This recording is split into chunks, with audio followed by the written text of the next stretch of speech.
Hello and welcome to another Micro Minute. My name's Marty Jopson and this is my Easter special. Now, I thought about what I could do for this and I tried putting chocolate under a microscope, didn't look very interesting. And then I thought, what about sort of chicks? So, while I couldn't get my hands on a chick as such, a sort of a baby chicken to stick under a microscope, I did manage to go in the garden and find, ta-da, a feather, which is the closest I could get to a chick. Yeah, I know, just a feather. It's a pigeon feather, actually. It's not quite sure exactly what it is. It's probably a wood pigeon feather. But I wanted to have a look at one of these because actually, when you think about the feathers, when you sort of pick one up and have a bit of a play with it, they're quite peculiar objects. So let's go down to the camera down here and put myself on in the corner there. So here's a feather up close. Okay, so a bit of basic feather biology for you. So this bit, the whole body of the feather, is called the vane of the feather. The bit running down the middle, the sort of the stiff bit that runs down the middle, that's called the rachis. But then you've got all of this bit here, the actual body of the feather, the sort of the feathery bit of the feather. And this bit is made up of barbs, individual barbs. Now, to see these, what I need to do is bring it in close like this. And I don't need a microscope, I just need to focus my, and it helps if I focus in the right direction. There we go, focusing, there you go. And then just with a reasonable camera, you can see, can you see all those individual barbs? Okay, and they're what make up the feather. But the barbs aren't just little strands, they're actually stuck together. And that's where we need the microscope. And the thing is, I'll put that back down there like that and then focus again. Oh, focus the right direction. Here we go. Yeah, it's coming into focus. It's coming into focus. It's in focus. There we go. Focused.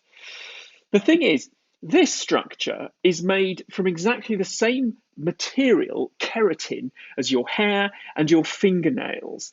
So it's a really complicated sort of appendage. Right, what I'm going to do, I'm going to put my glasses on and let's get some of this ready to go underneath this microscope here. So as before, we're going to need to mount it onto a piece of glass. So I'm going to, what I'm going to do is I'm going to sort of snip some of that, and then that's all a bit too long, so cut that bit there, and then tear this bit apart as well, because I just want a little square of feather. There you go, a little square of feather. I'm going to pop that on there like that, and then I have one of my cover slips, which is going to flatten it out for me. That's it. And then because this thing's actually quite sort of, it's quite tricky actually to look at under a microscope. I tried various ways to do this, and the best way seems to be to actually just stick it down. So we're going to stick that down, just a little bit of sellotape like that. And the cover slip really is just there to help flatten it out, because when you're looking at something under a microscope, ideally you want it to be completely flat. Now, the other thing I found was this little fluffy number, okay? And this is a down feather. So this feather here, this thing here is a flight feather, and this is the sort of thing that birds would have in their wings. That's the universal symbol for wings. This thing, though, is a down feather, and this is what's tucked in underneath. And this is what, if you've got some sort of, a nice down duvet or pillow, that's what's inside it. So let's have a bit of this as well, because this stuff, it's quite sort of sticky. It doesn't want to come off my, it's quite tricky to work with. This stuff is completely different. Clearly, it looks different, so presumably it, and I've got way too much of it there, so I'll get rid of some of it. Oh, blimey, this is actually remarkably difficult to do. And again, let's get a cover. It's blowing away. Cover slip on before it blows away. There we go.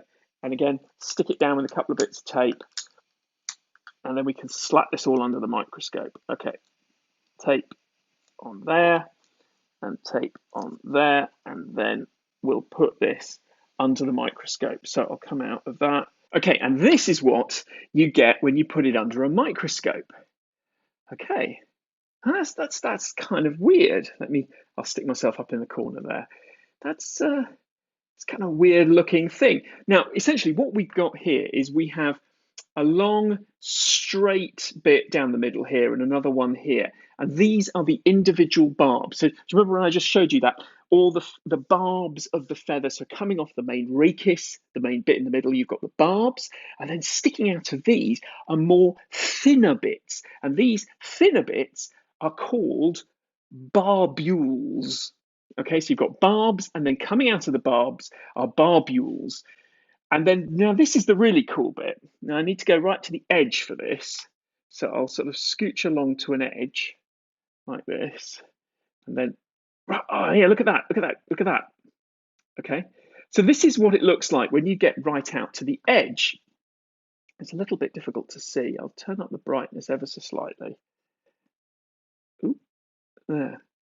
What you've got now is you can see the individual barbules, and on the barbules, there are tiny little hooks, and these are called barbicels. Okay, I kid you not. So you have barbs, that's the barb. Then you have barbules, and then barbicels are these tiny little bits down here. Now, and actually that's pretty well focused there. It's quite difficult to do this because things are sort of actually it's quite a chunky specimen. But all these tiny little hooky things here are barbicels. Now, each side of a barb only has barbicels on one side. So one side, so this side, no, that side. So over here, there's a whole load of barbules sticking out that have no barbicels. But on the other side, on this side, there are barbicels and they hook onto the barbules on the other side, on the other sort of coming in the other side. Does that make sense? They basically mesh together and there are little hooks called barbicels that hook it all together. So that's what your basic feather looks like. Okay. And now if I kind of go back into the main body of the feather, okay, you can see a bit clearer. So here are the barbules, okay. Here are the sorry, this is a barb. Let me get this straight. This is a barb. These are barbules sticking out, and then the barbicels at the end here and in here are hooking onto the other side of each of the individual barbs here. So the whole thing knits itself together. It's very clever. But what about the fluffy down stuff? What about this fluffy feather? What does that look like? Right, I'm going to scooch over here, right over here. Here we go, here we go, here we go. This is what it looks like. It looks kind of like a big blob of string. Let me focus, focus, focus. And then, so what we have here, if I keep moving around, it's quite difficult to actually find a good patch. But what we have here are individual barbs coming out from that fluffy feather. So the feather has a rachis, it has that central bit, and then sticking out from the side are these longer sticks, so to speak, these longer straight bits, and then there are lots and lots and lots of loose bits. But because there are no hooks on them, they don't knit together. There are some sort of little, can you see kind of, it's got little, not quite hooks, but little sort of nodules on. And that, I guess, helps them to sort of stay together a little bit so they don't sort of completely just sort of disintegrate and kind of come apart. There is a certain amount of cohesion. They do sort of knit together ever so slightly, but not nearly as well as those barbs with the barbules and the barbicels, which all knit it together. Right, as always, thanks very much goes to the lovely folk at Zeiss over there who allow me to show you all this wonderful stuff. We've got some really cool stuff coming up with Zeiss in the future, but I'm not going to say any more about that right now. Come back on Monday when I've got another short little one. It's a bank holiday, so I'm only going to be doing a little one. See you then, and thanks for tuning in to Micro Minute. Bye-bye.